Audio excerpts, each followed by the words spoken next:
ఇటువంటి సాంప్రదాయాలు దృష్టిలో పెట్టుకొని ఆర్థడాక్స్ సాంప్రదాయాలు నేను చెప్పడం లేదు. మోడర్న్లో కూడా కొత్త కొత్త డిజైన్లు వచ్చాయి, కొత్త కొత్త మోడల్స్ వచ్చాయి, వేసుకుని తప్పేం లేదు. మేము కూడా జీన్ ప్యాంట్లు వేస్తుంటాం, మేము కూడా టీ షర్ట్లు వేస్తుంటాం. అట్లా లేడీస్ కూడా అనేక రకాల వస్తున్నాయి, స్లీవ్లెస్ వస్తుంటాయి, వేసుకోవచ్చు. అంతకన్నా మించి దిగజారద్దంట కాదు.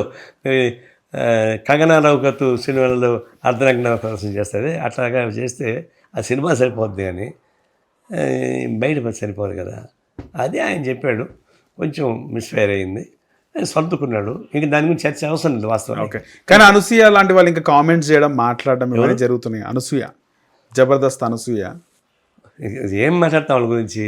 జబర్దస్త్, అది ఆ జబర్దస్త్ గురించి ఏం మాట్లాడబడతావు? అనసూయ వెనకాల ఎవరున్నారు అనుకుంటారా సార్? నాగబాబు కూడా సపోర్ట్ చేస్తున్నారు అనసూయని. వెనక ఎవరున్నారు ముందు నాకు తెలియదు. ఐఎమ్ నీస్ట్ బాదర్, అసలు ఆ కామెంట్ నేను వినలేదు వాస్తవానికి. I don't want to involve. Bigg Boss గురించి బాగా ఫైట్ చేస్తుంటారు మీరు. బిగ్ బాస్ ఆ ఏం షో, చెత్త షో, ఎప్పటికీ ఏ బిగ్ బాస్ సీజన్ అయినా మీరు బయటకు వచ్చి మాట్లాడుతుంటారు. దాని కాన్సెప్ట్ ఏంటి చెప్పండి. నేను చూశాను బిగ్ బాస్ కూడా. ఫస్ట్ ఇనాగరల్ సెక్షన్ అప్పుడు చూసా నేను. ఆ రోజు కోవిడ్ ఏడే ఉండి చూస్తున్నా, అసలు కాలు దెబ్బలు బహుశా రెస్ట్ తీసుకుంటున్నా. నాగార్జున ఒక 3 హీరోయిన్ల బొమ్మలు పెట్టాడు. ఓకే, పెట్టి ఒక హీరోయిన్ పిలిచాడు. ఇదే సోఫాలో కూర్చొని చూస్తున్నాను, చూశాను, ఇక్కడ కూర్చొని చూస్తున్నా. ఓకే, ఒక 3 ఫోటోలు, హీరోయిన్ ఫోటో, 3 హీరోయిన్ల ఫోటోలు పెట్టినాడు, వివిధ హీరోయిన్స్. ఓకే, ఆ పేర్లు వద్దులే. ఒక హీరోయిన్ పిలిచారు.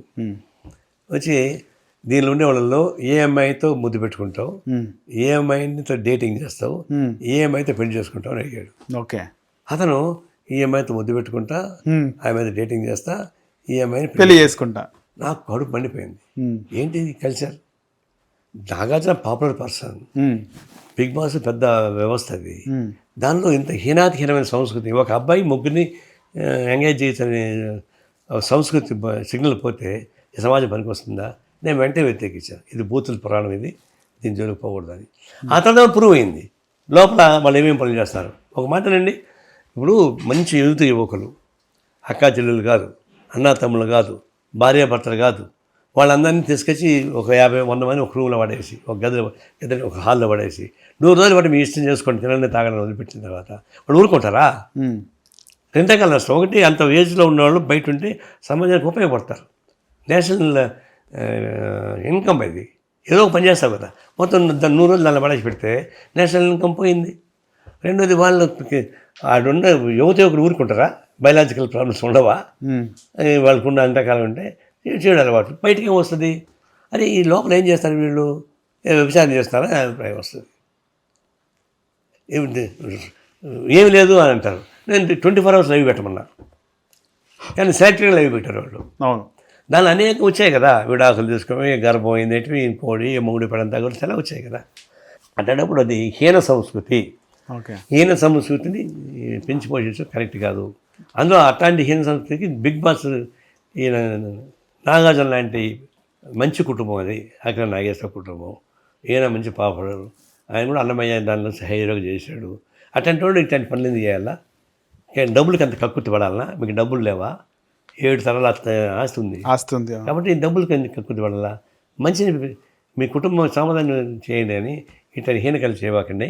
ఇది జస్ట్ లైక్ బ్రోతల కంపెనీ. కానీ ఎప్పటికీ బిగ్ బాస్ నడుస్తూనే ఉంది కదా సార్. Big boss నడవచ్చండి. ఇప్పుడు దసరా బుల్లోడు సినిమాకు మరో ప్రపంచ సినిమాకు తేడా ఉందా? మరో ప్రపంచం 18 రోజులు పోయింది సినిమా. దసరా బుల్లోడు 200 రోజులు పోయింది. మరి దసరా బుల్లోడులో కంటెంట్ ఉందా? మరో ప్రపంచ కంటెంట్ ఉందా? అది మన దేశం. మనం చేద్దాం. ప్రజలను బలహీనత ఉపయోగించుకొని చెడు సాంప్రదాయాన్ని సృష్టిస్తే చెడు సాంప్రదాయాల నుంచి బయటపడడానికి ప్రయత్నించండి తప్ప చెడు సాంప్రదాయాల ద్వారా డబ్బులు సంపాదించడం మొదలు పెడితే అంతకంటే హీనత్వం ఇంకొకటి ఉంది. రైట్. ప్రజెంట్ తెలుగు రాష్ట్ర రాజకీయాలు ఎలా ఉన్నాయి, అసెంబ్లీలో ఎమ్మెల్యేల తీరు ఎలా ఉందంటే ఏం చెప్తారు? ఇది ఆశ్చర్యంగా ఉంది. ఇప్పుడు ఎన్నిక ప్రజల చేత ఓటేసి ఎన్నిక అవుతున్నారు. అసలు గవర్నమెంట్ రావచ్చు, రాకపోవచ్చు. ఎన్నికైన తర్వాత చట్టసభలకు పోవాలా, చట్టసభలకు పోకుండా ఎగ్గొడుతున్నారు. జీతాలు తీసుకుంటారు, అన్ని పనులు చేస్తారు, చట్టసభలు మేము పోవని అన్ని కూర్చుంటున్నారు. నేను 2 రాష్ట్రాలు చెప్తున్నా. అది కరెక్ట్ కాదు. ఎన్నికైన తర్వాత నువ్వు అసెంబ్లీకి పోవాల్సిందే, పార్లమెంట్కి పోవాల్సిందే, చర్చల్లో పాల్గొవాల్సిందే. అంతేగాని నువ్వు బైకాట్ చేస్తాను అంటే నువ్వు రిజైన్ చేయి. నువ్వేమో జీతం తీసుకుంటావు, హోదా పంపిస్తావు, నేను మాత్రం శ్రీమంత్ దానికి లోపల అంటే నేను ఒట్టి కడతాను, నేను కాంప్రమైజ్ చేయను అంటే అంటే కుదురుతుంది. అది కరెక్ట్ కాదు. ఆ విషయంలో ఇక్కడ టీఆర్ఎస్ అదే పని తప్పు చేస్తూ ఉంది. అది కూడా కరెక్ట్ కాదు నా ఉద్దేశం. కేసీఆర్ అసెంబ్లీకి వస్తాడు కదా సార్, మొన్న ఎప్పుడు వచ్చిండు? అది కూడా ఇప్పుడు ఆయన సీనియర్ మోస్ట్ పాలిటీషియన్, ఆయన చాలా ఎక్స్పీరియన్స్ ఉన్నాడు, చాలా తెలిసినట్టున్నాడు, చాలా సూడ్ పర్సన్. పాలిటిక్స్లో చాలా సూడ్ పర్సన్ అని ఉంటే కేసీఆర్. అట్లాంటి వాడు ఓడిపోతే సన్యాసం పుచ్చుకుంటే పోయి ఫామ్ హౌస్లో పడుకోవడం ఏంటి? అసెంబ్లీ జరుగుతుంటే అసెంబ్లీకి రాకపోవడం ఏంటి? నేను మరి రిజైన్ చేయాలి కదా, మరి నేను రిజైన్ చేయొచ్చు కదా, ఎందుకు చేయడం లేదు? ఆయన చేయకపోతే అందరినీ బైకట్ చేయించి ఆయన వాళ్ళు కూడా రిజైన్ చేయరు. ఇది ఒక విధంగా టీఆర్ఎస్ కేసీఆర్ దివాళా కోర రాజకీయాలు.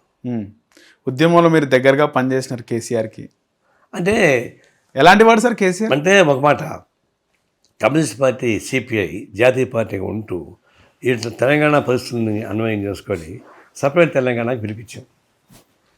అది మాకు కూడా పెద్ద ప్రాబ్లమ్స్ వచ్చినాయి. అప్పుడు నేను రాష్ట్ర పార్టీ కార్యదర్శిని, నేనేమో తిరుగుతావాడిని. అవును, మరి తెలంగాణ కావాలి కొట్లాడుతున్నా. సీమాంధ్ర అది కూడా ఎట్లా కొట్లాడుతున్నాను? కేసీఆర్, నేను, కొందరు మేము ముగ్గురు లీడర్లవి ఆ స్థాయిలో కొట్లాడుతున్నాం గట్టిగా. నా దిష్టబొమ్మ తగలబెట్టారు తిరుపతిలో, కర్నూలులో. నువ్వు ఆంధ్ర ద్రోహి నువ్వు అని చెప్పని నేనే పోయాడికి. మరి నా దిష్టబొమ్మ కదా నన్ను దగ్గర పెట్టుకుంటే మేము మారం పార్టీ పాలసీ అని చెప్పొచ్చు. అది వేరు. ఒకటే అటాక్ ఏమైనా జరిగింది అప్పుడు? అది నిరసన చేశారు కానీ నా దగ్గరికి వచ్చి కొడతారా? అంత చేయలేరు. అంటే నేనే పోయి దగ్గరికి వాళ్ళకి తిరుపతిలో వాళ్ళు దిశ నిలబెట్టుంటే ఇప్పుడు తిక్కులో కొంటారు, నన్ను దగ్గర పెట్టుకుని మారం కదా అని అప్పుడు వెళ్ళిపోయారు. అది వేరు. అంటే పాలసీ కోసం ఒకే పాట పైన నిలబడింది కమ్యూనిస్ట్ పార్టీ అనుకోవట్లేదు. అట్లా ఫైట్ చేస్తే కేసీఆర్ ఆయనకి తెలంగాణ వస్తే అంటే నేను ఫస్ట్ సిపిఐని దూరంగా పెట్టాడు, కోదండరామన్ దూరంగా పెట్టాడు. It is a political criminal KCR. అదే ఆయనకి 10 ఏళ్ళు. మీరు ఎప్పుడు కలవలేదా? ఎందుకు కలలేదు? సీఎం ముఖ్యమంత్రి కాదు బాగానే కలిసాం. ముఖ్యమంత్రి అయిన తర్వాత 1-2 మంది కలిశాను, మళ్ళీ కలలేదు. ఏం మాట్లాడినారు కలిసినప్పుడు? కలిసినప్పుడు బ్రహ్మాండంగా మాట్లాడతాడు, చాలా కడుపుండుగా మాట్లాడతాడు కేసీఆర్, చాలా బాగా మాట్లాడతాడు కలిసినప్పుడు. కానీ ఏది ఇంప్లిమెంట్ చేయడు. మా అబ్బాయి పెళ్లి వాడు కూడా వచ్చాడు కదా.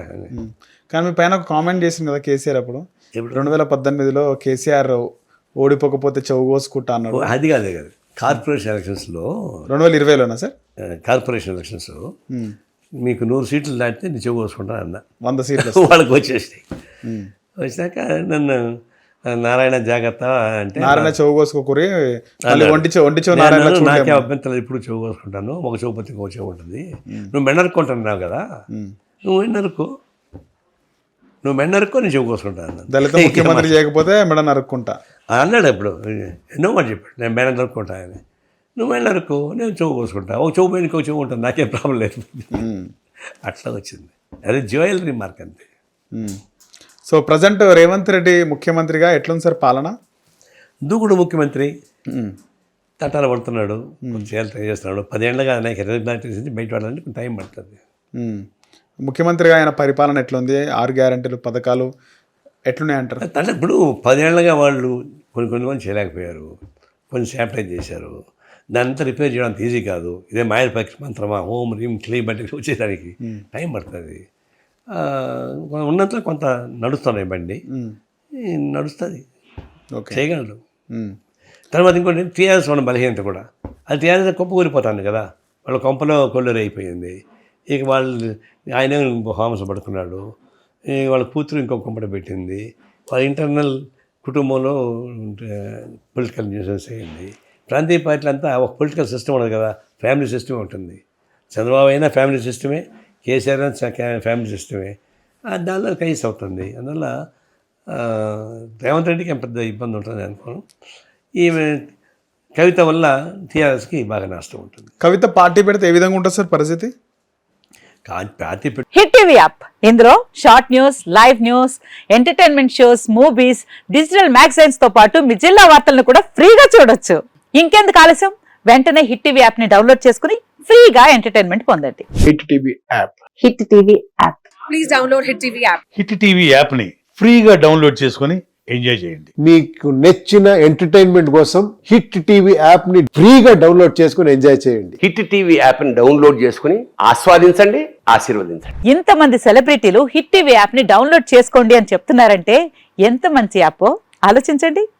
అమెరికా అమెరికా అమెరికా అమెరికాలో చదవాలనుకునే వాళ్ళకి విశ్వసనీయమైన పేరు మన శౌర్య కన్సల్టెన్సీ.